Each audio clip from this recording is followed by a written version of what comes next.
Okay, so this is the last piece of content that I'm gonna make for tonight, but actually, I'm really excited to talk about this one because I think this is a series, honestly, that I might start simply because when I learned about it, and I feel like it was something I knew about growing up, just because I've talked a little bit about some of the women in my family and the way that they've made decisions. So I knew a little bit about it, but I didn't realize there was like a whole book kind of about it. I feel like there's a lot of channels, like Chrissy talks about it, the Pink Pill talks about it, but there's a whole book called Marriage Markets. If you are not familiar with Marriage Markets, it's a book, you should read it. But someone I posted a while ago, I was like, yo, hey, I'm Olivia, I'm making some content. What do you want me to make content about? And someone responded, relationships.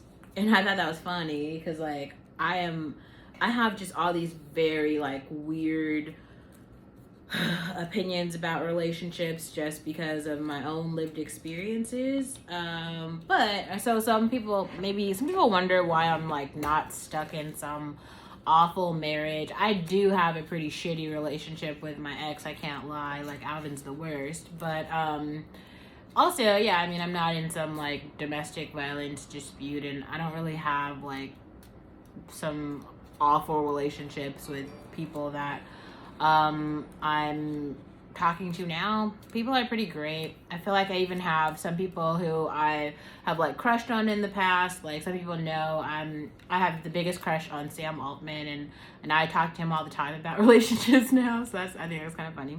Anyway, so we're going to talk about some of the ways that in the past I've thought about these different components of a relationship and what to look for in a partner, and the way that I think about them now. So I made some little sticky notes. The first thing we're going to break down is sexiness. Ooh, how hot is this other person?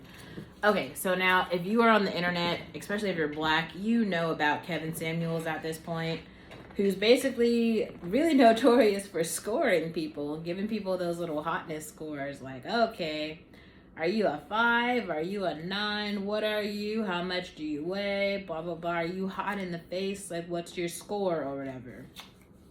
I think there's really something to this. I wouldn't say it's everything, but if you know that you're like, a 3 or something, like you're just not that attractive, like maybe you're like short or stubby, you got a lazy eye, something's going on where you're like not that hot. Or if you're like pretty hot where like people are typically like attracted to you, most likely you're gonna like find and match up with somebody who's like very similar in terms of like your level of attractiveness. Like that's typically like how it works. So like there's other factors that play into this. Like if you're like super super gorgeous and super hot, you might just end up with someone who's like really wealthy.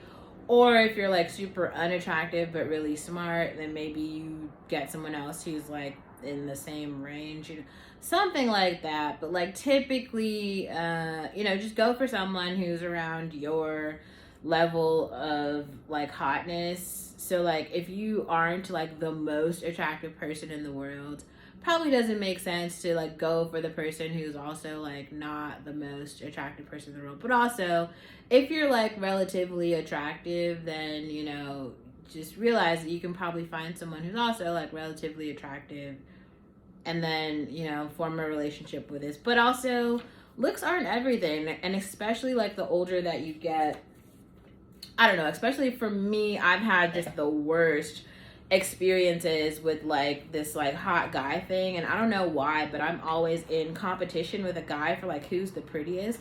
And I'm so sorry, but I'm never gonna go to some dude and be like, you're hotter than me. Like, you're just not.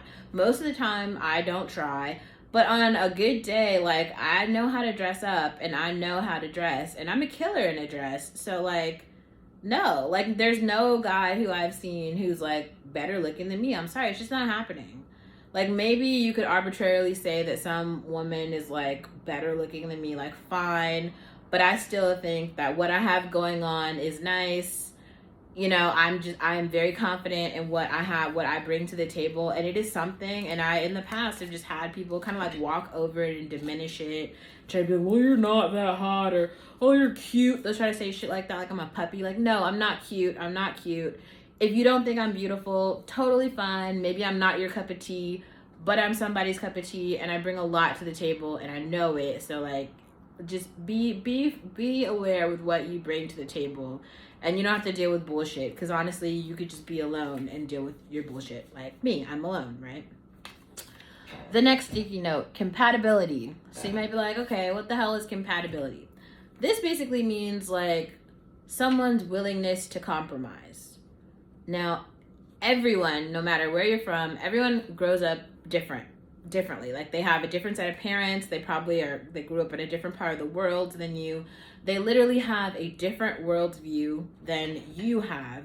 And so you might be wondering like, okay, how do I choose the person who I'm gonna like be with? Like what is compatibility? It's basically saying like how much is each person willing to compromise in order to make this relationship work. Like let's say something happens and like someone's job ends up moving. Are you willing to like pack up your shit and move with them because you care about them, or are you just gonna say, actually I'm just gonna end this relationship? There's a lot of there's a lot of people with feelings about this. I think it's very tricky right now. I've heard of black men get really cocky about this whole movement of like men are the prize. I'm sorry, but I think that's complete bullshit. Like I think women have and will always be the prize, and men do ridiculous shit to get women, and it's been that way, and I just think it will continue to be that way. And if you find yourself in a position where you're like almost like fighting for a dude, just run the other direction, because like there's just so many dudes. There's just so many. Just go find another dude. Go to another place where there are more dudes, and you will find a dude who you're just way more compatible with. Compatibility. All right, then we've got intelligence. Okay, so what does this mean?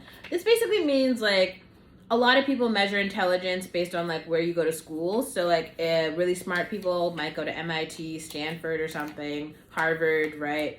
Dumber people might go to Chico State, right? Okay, so like people tend to end up with people who have a similar amount of intelligence as themselves. So they just like being around other smart people, because smart people want to make babies with other smart people and then continue this like cycle of just being smart, because it's great. It's like evolution, right? So there's something interesting and just something to think about. So maybe like if academics just aren't your thing, pairing with somebody else who academics are not your thing, then that might be good for you. But also just realize that if you, and this is also something that I struggled with. Like I'm actually very intellectual. I'm a super critical thinker, and I thought for a while, okay, well, I just think pairing with somebody who's like blue collar is gonna just be fine with me. I'll be able to deal with it. No, it was like hell. It was just fucking hell, because they never like to like talk about ideas. They don't really like to discuss things about the world. Like they just felt so out of place in all of the conversations that I have with like my friends and the places that I go. And it was just so fucking weird. So that's just really something to keep in mind. Like, you might not want to sacrifice beauty for like brains, because dealing with a fucking idiot will drive you nuts. It will cause you a lot of emotional trauma. I know. Social class. How can I put this? So some stuff kind of depends on the way that you grew up. Basically, like, did you have working class parents? Did you have white collar parents? Were your parents artists? Did your parents inherit money? Do you have like a trust fund? Things like that. They really dictate, like who you are, where your place is in society, kind of like how you feel about things, kind of the way you move in society. I think this is honestly what caused a lot of friction between me and my mother. Like, she raised me to be very like upper middle class in a lot of the ways that I behave, but I just personally, I felt like a lot of friction there, because I also grew up just being very familiar with what Black poverty looked like. And it's just kind of like, well, I mean, I'm Black, And so if like our community is full of like poverty, I have to care about these poverty problems, which is why like dressing, like when growing up, I always wore like a lot of urban clothes, like in all of my photographs. I have whatever's trendy. Like when the movie ATL came out, I just started dressing like Nunu, or I just had like Air Force Ones, like whatever. Or like when I was in elementary school, I would try to dress like Aaliyah, or I put like the foil on my mouth because like Nelly had the song Grills, right? Whatever the pop culture thing was, I was dressing up like the pop culture thing. Like it was just my thing. I loved it. It made me feel like I was more connected to like Black culture through music, and I just wanted to feel I don't know, like a sense of community with other Black people. There, it's just something about this need, right, to be in community with your own people, but sometimes it gets really difficult to blend social classes. So like if you have certain customs and norms that you want to pass on to like your children, and someone else comes from a different social class, it might be really difficult to blend those social classes and to like choose the way that you want to live as a family and as an adult, and in what part of the world and things like that. Like I feel like the older that I get, living in a liberal town doesn't actually feel like it's going to work for me. Like I honestly feel like I probably need to live in a much more conservative place, just because of honestly like the way that I feel like I want to live my life as an adult. But I do feel like I'm in this like young adulting stage, like not in terms of like my age, but in terms of like just where I am in my life. And that is because of certain choices, I will say, that I made, trying to put like my mother and my family's wealth before my individual wealth, which was maybe stupid on my part, but whatever. Then let's talk about like generational wealth for a minute. Okay, so generational wealth is basically like the money and resources that were handed down to you from your parents. Now, in the Black community, this is kind of like a real problem. A lot of people just don't have assets that were handed down to them. In my family, like pretty much everyone like inherited well, I was not everyone. Like a lot of my mom's siblings didn't inherit shit, but like my mom and her basically like her brother-in-law inherited property. So I guess that's caused a lot of drama in my family about so and then like even from then, like my grandma inherited money and assets like that because my uncle was like a musician, so they inherited a lot of money from that. So a lot of people gained wealth that way. And this is like, my family is full of like artists though. Most people haven't had traditional like white collar jobs, so all of the things that come with like traditional academia or sort of like Black respectability politics don't really mean anything in my family. I shouldn't say that. They mean something, but they're not like, I don't know how to put it. Like the currency in my family has basically been beauty. People have sold their beauty for like wealth, and it's worked time and time again. And I don't think that I'm like that traditionally beautiful, so I've never tried to sell my beauty for wealth. But I do think that a lot of my lived experiences are interesting, and I've tried to like market those in a way where like I'm a Black body that has experienced some things that other Black bodies have not been able to experience, and I don't want to like trivialize those experiences or like walk over them or try to diminish them or not really acknowledge that like my Black body has taken up this space and what it means. And I really want to like make sure it's there. It's kind of like some people say like put your spank on it sort of thing. Like I've really tried to do that every single place that I've gone, just because like I realize how few people in my family specifically have gotten the opportunity to like enter those spaces at all. And then really just Black Americans in general have had just not had the opportunity or the skills to enter those spaces. And the fact that I don't want to trivialize that. So I guess generational wealth, honestly, for this community, it might not be something that's like huge, but there are some Black people who have trust funds, like especially in the Bay Area right now, and a lot of people entering tech and shit. Like people do have money and they have resources. So generational wealth might be something that you might want to consider when you're thinking about partnering up. And then career field.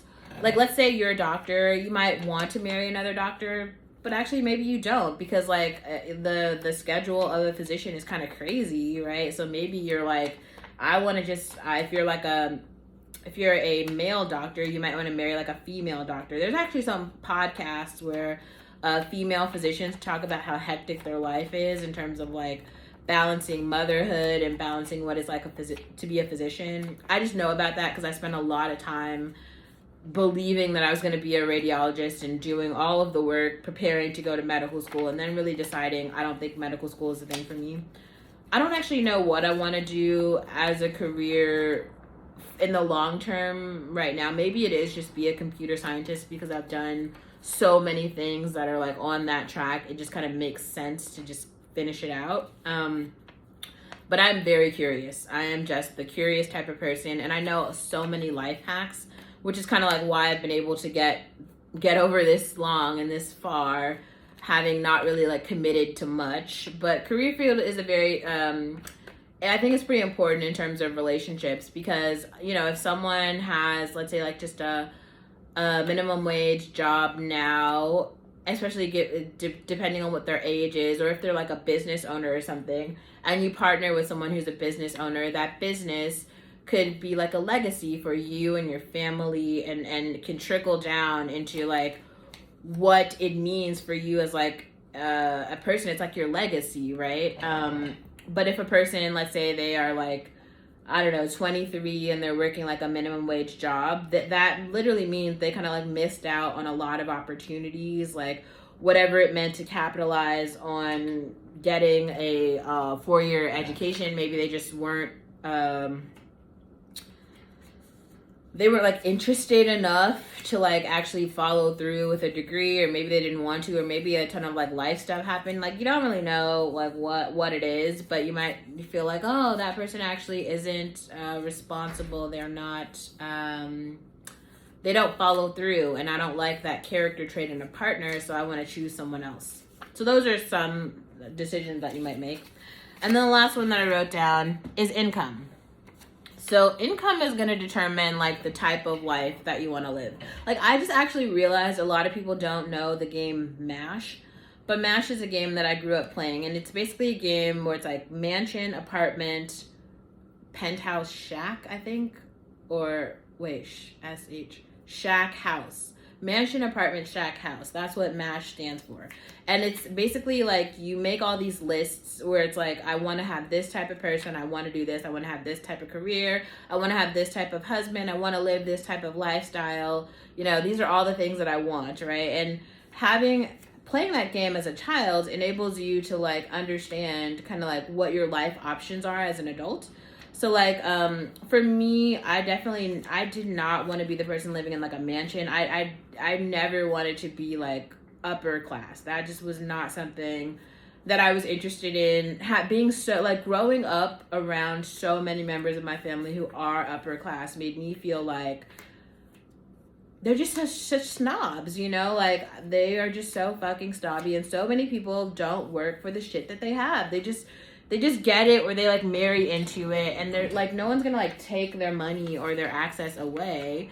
You know, they're going to have children, and they're gonna have shit too, and then it just keeps going, right? And it's just kind of like, God, like what about everybody else who just has to like work for their things? And especially seeing like my mom being like the person who, she's literally worked for a lot of the things that she has. I will say like the property, she didn't really work for that, like she inherited that.